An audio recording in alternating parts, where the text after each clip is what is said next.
To tip or not to tip? That is the question plaguing many consumers as a new segment of the restaurant industry known as fast casual dining is now the fastest growing market in the country. The fast casual market includes restaurants that offer a quick meal alongside limited services. Such places include restaurants like Panera Bread, Moe's Southwest Grill, and Tijuana Flats, alongside local businesses such as Lazy Moon, Jeremiah's, and Huey Magoo's.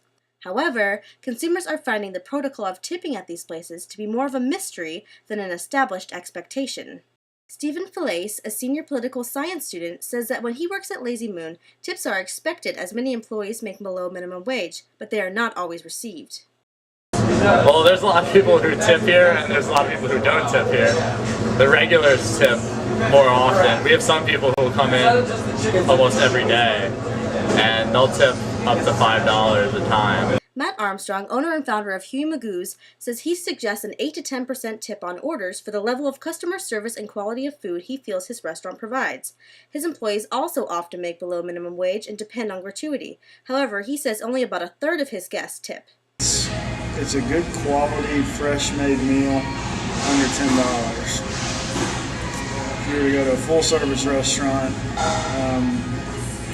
you can get the same quality, possibly, but it's going to cost you more. But if you want to go the fast food route, you're definitely going to sacrifice the quality. You're going to be getting pre-cooked, frozen product.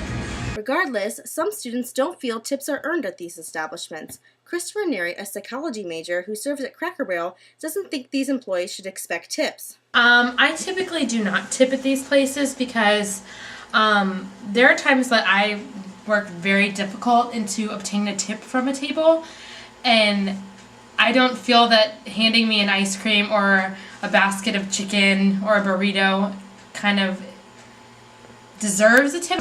I do tip at Tijuana's, I tip at Huey's, I don't tip at Moe's or Firehouse or Pita Pit.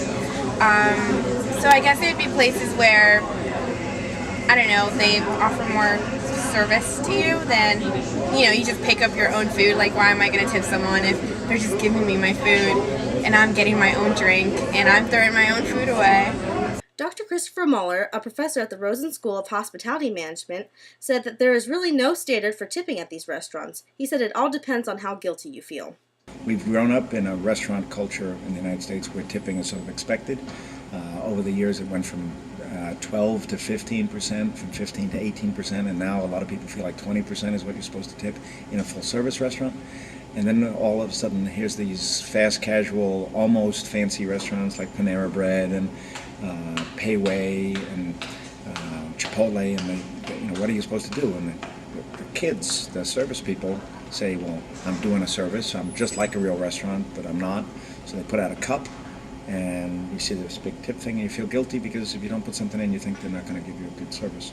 From an international perspective, Gary Cowles, a retail operations director for the United Kingdom's largest restaurant and pub organization, Mitchells & Butler, said tips at these sorts of places in Europe wouldn't even be culturally accepted. So for sustenance occasions, for refuelling occasions, there is no tipping at all in the UK.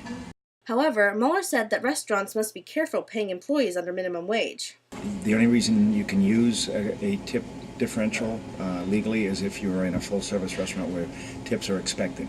So if there's not a tipped component to the dining experience where it's just voluntary, which all tips are, but if it's not an expectation, they typically shouldn't be getting a tip differential because they have to make enough tips to bring them up to minimum wage.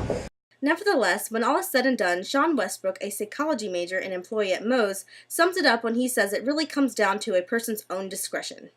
We don't bring drinks here or anything like that, so we're basically just making your food in front of you and take your order, and that's pretty much it. So I don't really know, tips aren't really necessary for it, but it's a nice gesture.